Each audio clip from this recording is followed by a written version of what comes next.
गुरुजी, शुक्राना गुरुजी, सभी संगत परिवार को भी जय गुरुजी। संगत जी, आप सभी के बीच में गुरुजी महाराज जी का बहुत ही प्यारा और डिवाइन सत्संग शेयर कर रही हूँ। गुरुजी महाराज जी की बहुत ही स्ट्रॉन्ग टेलीपैथी हुई थी मेरे साथ, जो आप सभी के बीच में मैं बताना चाहती हूँ।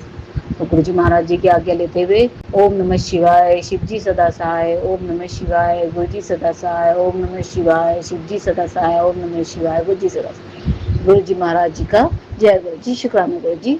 गुरुजी महाराज जी का मंत्र जाप करते हुए अपना मैंने सत्संग शेयर करना है ना संगत जी। गुरुजी महाराज जी का मैसेज टेलीपैथी हुई थी, मेरे को एक मैसेज आया था मोबाइल पे कि तेरे मायके परिवार पे एक संकट मंडरा रहा है। तो संगत जी फिर क्या हुआ, वो सत्संग मैंने सुनते के साथ ही मतलब एकदम से माइंड में वो हो गया, मतलब कि भाई मायके जब हम शादी हो जाती है तो ससुराल तो है ही प्यारा, जिम्मेदारियां निभानी होती है, मगर जब मायके की बात आती है तो दिमाग हिल जाता। तो तुरंत ही मैंने सत्संग सुना संगत जी। तो उस सत्संग में एक आंटी जी बता रही थी, उन आंटी जी को गुरुजी का मैसेज पहुंचा था कि तू ये सत्संग सुन, तेरे परिवार पे संकट मंडरा रहा है। तो उन आंटी ने सत्संग सुना, तो उन आंटी को उस सत्संग में बताया कि तेरे परिवार में किसी को हार्ट अटैक आने वाला है, और मतलब तो ये सत्संग सुन और उस कष्ट को मैं छोटे में काट दूंगा। तो उन आंटी ने सत्संग तो सुन लिया, बट उन आंटी के दिमाग में फिर बात वो हो गई, तो उन्होंने ना टेंशन हो गई उन लोगों को, उन्होंने अपनी मम्मी को पूछा कि मम्मी आपको कोई हार्ट की कोई दिक्कत परेशानी तो नहीं हो रही है, अगर कोई परेशानी है तो आपने टेस्ट वेस्ट करवा लो, ध्यान व्यान दे लो। कोई कहने लगी नहीं बेटा मुझे तो कोई परेशानी नहीं है, मैं तो बिल्कुल स्वस्थ हूँ, ना मुझे कोई परेशानी हो रही है, ना आई है, ना मतलब ना आए। तो और उसने अपने पापा से भी पूछा कि पापा आपको कोई परेशानी तो नहीं है ऐसे हार्ट से? कोई नहीं बेटा मैं बिल्कुल ठीक हूँ, मुझे तो कुछ भी नहीं हो रहा। अच्छा, तो फिर उसने ऐसे करके अपने घर में सभी सदस्य से पूछ लिया। अब उसकी एक सिस्टर थी जिसकी शादी हो गई थी बाहर विदेश, तो वो उसको भूल गई थी। उन्हें बोला गुरुजी ने ऐसा मैसेज क्यों भेजा, मेरे परिवार में तो सब ठीक ठाक है। तो संगत जी उसी आंटी के घर में गुरुजी महाराज जी ने जो सत्संग भेजा था, वो सत्संग की मतलब जो बात थी वो सच निकली, मतलब सच तो होते ही है गुरु जी के मैसेज। मतलब उनके घर में वो बात हो गई, तो उनकी बहन का विदेश से उनके जीजा जी का फोन आया कि आपकी बहन को हार्ट अटैक आया, ऐसे करके। तो वो सुन के बिल्कुल हक्का बक्का सी रह गई, मतलब हक्की बक्की रह गई। कहने लगी कि गुरुजी महाराज ने तो ये सत्संग मुझे पहले सुना दिया, मतलब कि तेरे परिवार में ऐसे संकट मंडरा रहा, और मैंने सत्संग भी सुन लिया, और मैंने अपने परिवार में सबसे पूछा, मम्मी पापा से सबको मैंने पूछा कि ऐसे कोई परेशानी नहीं होती तो बता दो, सबने मना कर दिया। मेरे दिमाग से एकदम से निकल गया कि मेरी बहन भी बाहर विदेश में, मेरी बहन को भी ऐसा हो सकता। तो गुरुजी महाराज ने उनकी बहन को संगत जी ब्लेस किया, और उनकी जो हार्ट की समस्या थी वो डॉक्टर ने ट्रीटमेंट कर दिया, जो भी होना था हार्ट से रिलेटिव। और फिर क्या हुआ संगत जी, उनकी मतलब बहन की जो रिपोर्ट्स है फिर बाद में वो नॉर्मल आई सारी, और फिर वो सारे खतरों से बाहर रही हो गई, बिल्कुल सारे संकट से बाहर हो गई, वो ठीक हो गई बिल्कुल, मतलब आराम ठीक हो गया उनको। तो संगत जी उनके जीजा ने उनको कॉल पे बताया कि बिल्कुल ठीक है, वो रिपोर्ट्स अब ऑपरेशन होने के बाद जो रिपोर्ट्स नॉर्मल आई हैं, सबको ठीक है, हार्ट की प्रॉब्लम हो गई थी उसको। तो ऐसे गुरुजी महाराज ने उस सत्संग में ऐसे ही सुनाया था। तो वो सत्संग सुन के संगत जी मेरे को टेंशन हो गई। मेरे मम्मी पापा को एक एक दो दो बार हार्ट अटैक आ रहा था, उनकी एंजियोग्राफी भी हो रखी है। मैं गुरु महाराज जी से अरदास लगाने लगी मम्मी पापा के लेके, गुरुजी महाराज मेरे मम्मी पापा ठीक ठाक है। तो मेरी बहन भाई, मेरा एक भाई है, मेरी 7 बहन है। तो मेरा गुरुजी ने उस सत्संग में हिंट दिया था बहन के लिए, तो मेरा दिमाग घूमने लगा कि मेरी सारी बहनों तो ठीक ठाक रहे। फिर मैं अरदास करी गुरु जी से। अब क्या हुआ संगत जी, मेरी एक बहन है अनमेरिड, जिसकी भी शादी नहीं हुई है, वो 8वें नंबर पे है, 7वें नंबर पे मेरा भाई है, उसकी शादी हो गई, तो वो कुंवारी है, सारी बहनों की हमारी शादी हो गई। फिर क्या हुआ संगत जी, वो अपने पार्लर में बैठी होगी, तो उसके यही हुआ, उसकी परेशानी हुई। जिस दिन ये सत्संग मेरे पास पहुंचा उसके एक ही उसी दिन ही, पता नहीं उसके अगले दिन ही, तो वो मुझे बता रही थी। तो मैं आपको बताती हूँ कि उसके हार्ट में चुभन हुई, उसके हार्ट में दर्द हुआ, उसको सांस लेने में दिक्कत हो रही थी, उसको घबराहट हो रही थी, ठंडे पसीने आ रहे थे। उसके पार्लर में, वो अपने पार्लर में बैठी हुई थी, तो उसकी जो बच्चे होते हैं पार्लर का कोर्स सीखने वाले होते हैं, वो बोलने लगे दीदी क्या हुआ। उन्होंने उसको सलाया वलाया, उसको पूछा कुछ हो रहा तो नहीं है, बताओ क्या हुआ। फिर वो गुरु जी का नाम लिया, उन्हें जल प्रसाद पिया, तो वो ठीक रही। और इत्तेफाक से गुरु जी महाराज ने उसको 1 हफ्ते पहले से ही जल पिलाना शुरू करवा दिया था। तो संगत जी वो जल प्रसाद उसने 1 हफ्ते पहले लेना ही शुरू कर दिया था, नहीं वो लेती नहीं थी जल प्रसाद। मंदिर में लोटा रखा रहता था गुरुजी के मंदिर में, मगर वो लेती नहीं थी, तो उन्हें जल प्रसाद लेना भी शुरू कर दिया था। तो गुरुजी महाराज जी को याद करा तो वो बिल्कुल उसको सही लगा, आराम मिला। तो फिर क्या हुआ संगत जी, उसके उसी दिन उसने मुझे बताया था, मुझे मतलब ये याद नहीं है इफेक्ट कि कौन से दिन की बात है उसकी। मतलब ये है अभी का फिलहाल का सत्संग है संगत जी। ये मैं आज आप सभी के बीच में सत्संग शेयर कर रही हूँ 24 मई 2025। तो ये बात है अभी 22, 21, 23 की, 22-23 की बात है। तो संगत जी फिर क्या हुआ, गुरुजी महाराज ने उसको सत्संग में इनविटेशन दिलवाया। वो कभी भी घर के आसपास इतने सत्संग होते कभी नहीं जाती थी, और गुरुजी महाराज जी का इतना दूर एक सत्संग था हमारे घर से, ऐसी 10-15 किलोमीटर दूर एक सत्संग था, वहाँ बुलाया उसको। तो वो गई और अपने पार्लर की एक लड़की को भी लेके गई साथ में, वो भी गुरुजी को मानती है। तो ये दोनों गए और संगत जी वहाँ गुरुजी महाराज ने बहुत बड़ा सत्संग था जो बड़े बड़े पंडाल में होता है, उसी सत्संग में एक अंकल ने इनको बीच में से उठा के ले गए, आंटी आपने सेवा करनी है लंगर प्रसाद की। तो उनको ले गए, थालियाँ उन्होंने लंगर प्रसाद की सर्व करनी थी। उनको 5 बजे गए थे वो सत्संग में और रात को 11 बजे आए संगत जी। तो वो मुझे आके बताती थी कि मुझे ऐसे ऐसे गुरुजी महाराज ने ऐसे ब्लेस करा। तो देखिए गुरुजी महाराज जी कभी भी सत्संग में सेवा देते हैं तो संगत जी, गुरुजी महाराज जी कहते हैं ना, कर्म करो तो फल मिलता है। तो वही है, वो सेवा एक छोटी सी सेवा, गुरुजी महाराज की सेवा को हम छोटी नहीं कहेंगे, मतलब संगत जी सेवा तो बहुत अनमोल सेवा होती है।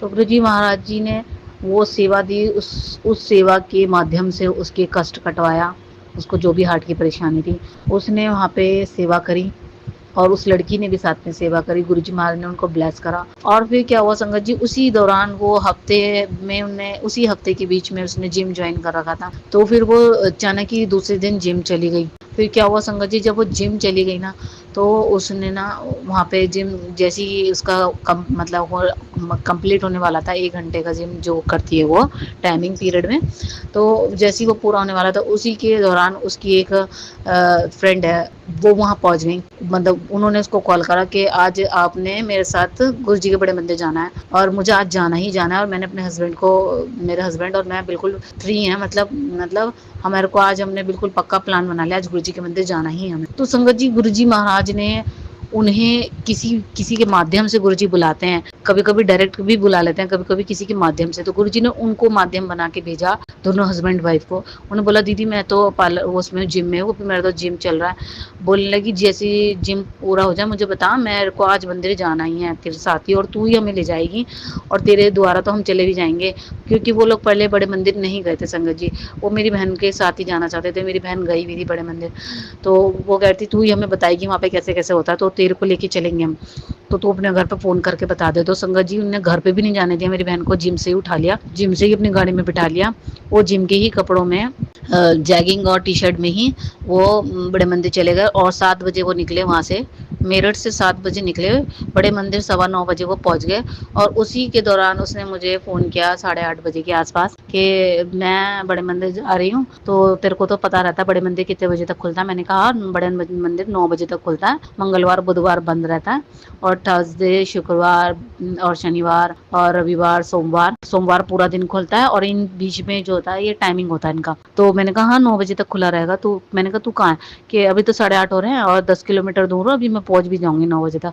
मैंने कहा हाँ ठीक है पहुंच जाइए, कोई नहीं टेंशन ना ले, पहुंच जा, और करवा देते हैं दर्शन, संगत को मना नहीं करते ऐसे वो। फिर क्या हुआ संगत जी, वो गई 9:15 बजे बड़े मंदिर पहुंच गई। गुरुजी महाराज ने उसको ब्लेस करना था, उसकी हेल्थ ब्लेस करनी थी। गुरुजी महाराज ने पहले उसको वहां सत्संग में सेवा दी के ही उसके कर्म काटे, क्योंकि गुरुजी महाराज जी के सत्संग पुराने सुना तो गुरुजी पैर दबाते थे, अपने चरण की सेवा देते थे, तो लोगों को गुरुजी कष्ट कटवाने के लिए अपने चरणों की सेवा देते थे। ऐसे ही गुरुजी महाराज ने उसको अपने सत्संग में बुलाया, इतनी दूर और सेवा दी, और संगत जी फिर बड़े मंदिर बुलाया, और बड़े मंदिर में बहुत सुन के बहुत अच्छा लगा जब उसने मुझे बताया कि ऐसे ऐसे करके छोटे से कद के एक ब्लैक कपड़ों में एक शख्स था, और जाते तो हम 9:15 बजे गाड़ी जैसे हमने पार्किंग लगाई, तो अंकल से हमने बोला अगर मंदिर बंद हो गया तो फिर हमारा कोई आने का फायदा नहीं। उन्होंने बोला आंटी अगर आप मंदिर आ गए हो ना तो गुरुजी की आज्ञा है, आज्ञा से ही आप बड़े मंदिर आए हो, और गुरुजी के जब दर पे आ गए ना तो गुरुजी ने अपने दर्शन अपना आप ही करा लेना, आपके बोलने से कुछ नहीं होता। तो इतने में वहाँ पे एक गाड़ी पहुँच गई, जो सेवा के लिए गाड़ी लगी रहती है, वो सेवा से फिर मंदिर पे पहुँची। तो मंदिर पे उसको उन्होंने मुझे बताया कि एक नाटे से कद के थे, रुद्राक्ष माला डाला की थी, जिनके आगे 4-5 कमांडो थे।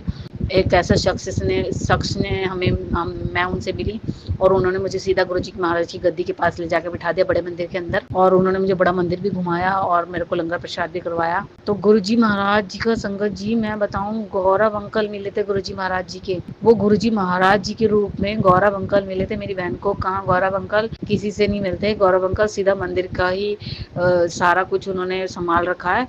मंदिर में कैसे कैसे सारे कार्य होने, कैसे कैसे क्या क्या लगना, क्या क्या सब कुछ गौरव अंकल के हाथ में है। जो गौरव अंकल वो हैं गुरुजी महाराज जी के भतीजे। तो गुरुजी महाराज ने गौरव अंकल को के रूप में उनको दर्शन दिए। गुरुजी महाराज ने अपनी गद्दी के पास ले जाके बिठाया, मेरी बहन को लंगर प्रसाद भी करवाया, उसकी फ्रेंड को भी, उनके हस्बैंड को भी, और लंगर प्रसाद भी करवाया। और संगत जी, मैं सत्संग शेयर कर रही तो मेरे गूज़बम्स आ रहे हैं, मेरे रोंगटे खड़े हो रहे हैं। मैंने एक बार अपने आज से 6-7 महीने पहले जब मैं बड़े मंदिर गई थी, 8-9 महीने पहले, तो मैंने गौरव अंकल को किसी लड़की को चिल्लाते हुए देखा था, छोटी सी लड़की को, कि गौरव अंकल जैसी गाड़ी से उतरे। तो बहुत सारे उनके साथ कमांडो थे और बहुत बड़ी गाड़ी में आते हैं, उनके साथ पुलिस वाले भी होते हैं। तो उन्हें बोला गौरव अंकल, तो गौरव अंकल ने पीछे मुड़ते ही देखा, उन्होंने बोला किसी बच्चे ने आवाज दिया, तो उन्होंने पीछे मुड़ के एकदम से देखा, उन्होंने बोला जय गुरु जी गौरव अंकल। बोले जय गुरु जी।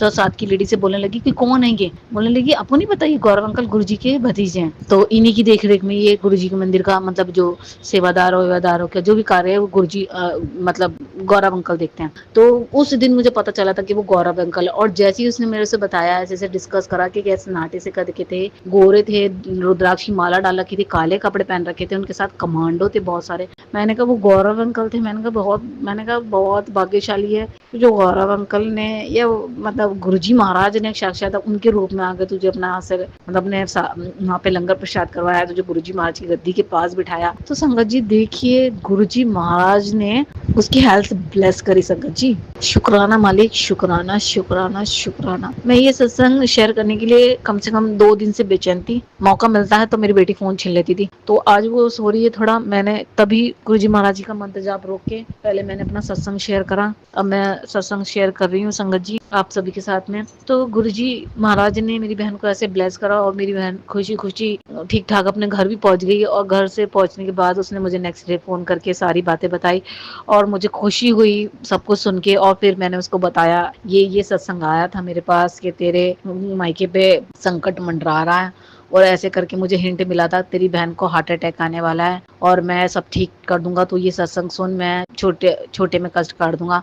तो गुरुजी महाराज ने देखिए संगत जी टेलीपैथी करके, और मेरी बहन ने फिर मुझे बताया, मैंने जब उसको ये सत्संग शेयर करा ना कि ऐसे ऐसे करके गुरुजी ने तुझे बुलाया है ना, तो मैंने तुझे कुछ नहीं बताया। अब मैं तुझे बताती हूँ कि तुझसे गुरुजी महाराज ने सत्संग में बुला के सेवा ली, वहां तुझे ब्लेस करा। गुरुजी महाराज ने तुझे बड़े मंदिर बुलाया अचानक ही, है ना, वहां तुझे ब्लेस करा। गुरुजी महाराज ने मुझे पहले बता दिया कि तेरे को ऐसे ऐसे करके कोई परेशानी आने वाली थी क्या। मैंने उससे पूछा, पहले मुझे पता नहीं था कि उसको ऐसा कुछ हुआ है। मैंने उससे पहले पूछा संगत जी, तो उन्होंने बोला तुझे कैसे पता। मैंने कहा मुझे तो गुरुजी ने बताया था ऐसे ऐसे करके मैसेज से, और वो सत्संग मैंने स्पेशल सुना भी और मेरे माइंड में बैठ भी गया था वो एकदम से। तो बोलने लगी हाँ मेरे साथ तो ऐसे ही हुआ था और मैंने तो किसी को बताई नहीं वाली बात, गुरुजी को पता है। तो गुरुजी उसने मुझे बताया कि मेरे ऐसे ऐसे हार्ट में पेन हुआ था, चुभन हुई थी, मुझे सांस लेने में दिक्कत हो रही थी, मैं पार्लर में बैठी थी, मुझे ठंडे पसीने आ रहे थे, मुझे घबराहट हो रही थी, मगर मैंने किसी को बताया नहीं। तो मैंने कहा गुरुजी महाराज ने ही मेरे को बताने के लिए, तेरे को बताने के लिए मैं बता रही कि गुरुजी महाराज ने ही तेरे को ब्लेस करा और तेरे को हेल्थ ब्लेस करी है। और गुरुजी महाराज ने ही ये सब तेरे साथ ऐसा नहीं हुआ कि तेरी फ्रेंड लेके, गुरुजी महाराज ने ही तुझे बुलाया है बड़े मंदिर किसी के माध्यम से, और गुरुजी महाराज ने ही तुझे सत्संग में बुलाया और तेरे से सेवा ली। तो ऐसे करके तेरे सारे कष्ट काट दिए, गुरुजी तुझे ब्लेस करा। तो उसके लिए लख लख शुक्राना मेरे मालिक। आप कैसे कैसे ब्लेस करते हो, कैसे कैसे संगत को अपने दर पे बुला लेते हो, ना चाहकर भी किसी के मन में ना आना हो तो भी आप बुलवा लेते हो संगत जी। तो ये बात बिल्कुल सत्य है कि गुरुजी मंदिर, जितनी भी संगत गुरुजी के मंदिर पे पहुंचती है वो गुरुजी के मंदिर पे गुरुजी के बुलावे से ही पहुंचती है, बिना बुलाए हुए कोई नहीं जाता। तो मैं बहुत ही लख लख शुक्राना करती हूँ संगत जी। और गुरुजी महाराज जी आपका लख लख शुक्राना, अनंतम अनंतम शुक्राना, हर पल का शुक्राना, अंतिम सांस का शुक्राना। मेरे मालिक, मेरे घर परिवार की तरफ से भी शुक्राना, मेरी तरफ से भी शुक्राना, मेरे परिवार की तरफ से भी शुक्राना, मेरी बहन की तरफ से भी शुक्राना। मैं आपका जितना शुक्राना करूँ उतना कम है मेरे मालिक, अनंतम अनंतम शुक्राना। मैंने उससे पूछा तू कैसी है, ठीक है। कह रही हाँ मैं ठीक हूँ, बहुत मुझे अच्छा लग रहा है, अब मेरे को कोई परेशानी नहीं है। फिर भी मैंने उसे कहा एक बार तू अपना डॉक्टर से ट्रीटमेंट करवा, जांच वांच करवा। ऐसे गुरुजी महाराज हैं, सब ठीक कर दिया होगा गुरुजी ने। अगर तेरे को ऐसी कोई प्रॉब्लम कभी होती है इन फ्यूचर तो तू अपना ट्रीटमेंट चालू करना। तो संगत जी बहुत बहुत शुक्राना करती मैं गुरुजी महाराज का। और एक और बात बताना चाहती, मेरी बहन अनमैरिड है, उस पर शादी का प्रेशर ज्यादा डालते हैं घर वाले, वो शादी नहीं करना चाहती। जिससे शादी करना चाहती थी उसने धोखा दे दिया। धोखा क्या, उसने ऐसे मंजिश में लाके खड़ा कर दिया कि अब वो उससे शादी खुद ही नहीं करना चाहती है। क्योंकि कितनी बार उसने शादी के नाम पे धोखा दे दिया, फिर शादी, फिर धोखा, फिर शादी, फिर धोखा। अब उसका मन भर गया शादी के नाम से, वो शादी नहीं करना चाहती उस इंसान से। उसका उस इंसान को उसने छोड़ भी दिया। गुरुजी महाराज जी उसको ब्लेस करना, उसकी अच्छे घर में शादी कराना, उसको एक ऐसा जीवन साथी देना गुरुजी, जो उसको बहुत प्यार करे, बहुत प्यार करे, जो उसकी जीवन का, हर लड़की के जीवन का एक सपना होता है कि उसको लाइफ पार्टनर बहुत अच्छा मिले, बहुत प्यार करने वाला मिले। ऐसा प्यार करने वाला मिले कि का ससुराल सब भुला दे। तो मैं यहीं पे अपना सत्संग को विराम करती हूँ और आगे अपने नए सत्संग की तैयारी करूंगी। जय गुरु जी, शुक्राना गुरु जी, अनंतम अनंतम शुक्राना। ओम नमः शिवाय, शिव जी सदा सहाय। ओम नमः शिवाय, गुरु जी सदा सहाय। जय गुरु जी, शुक्राना गुरु जी।